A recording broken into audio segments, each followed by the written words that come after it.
ГСП онлайн. Городские новости сейчас. Четверг. Ухтинская художественная школа. Преподаватель Ирина Талеева проводит очередное занятие со своим 4 классом. Вроде все привычно, да не совсем.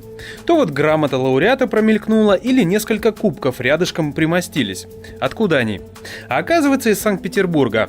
С 5-го международного конкурса пленэра «Весенняя палитра», что был с 12 по 16 апреля. От худшколы поехало 7 участников. Одной из площадок, на которой рисовали участники, стал античный зал Эрмитажа. И для ухтинцев в этом была дополнительная трудность. Вообще изображение архитектуры само по себе очень сложное задание.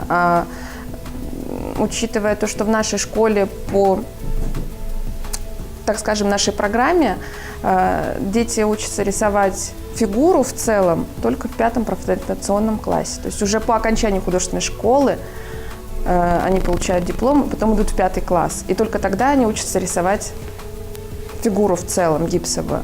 А сейчас их поставили вот в такие условия, что 3-4 класс надо изобразить мраморную статую. Конечно, это было тяжело, но я считаю, что наши ребята очень удачно справились, ну и жюри это подтвердило. Еще одной площадкой для пленэра стала камера новогалерея в Царском Селе. Как ни странно, проблем добавила не архитектура, а погода.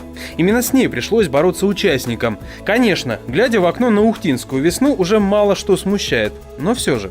Можно было лучше нарисовать, но погодные условия не позволяли на первом пленэре дольше посидеть, дольше порисовать.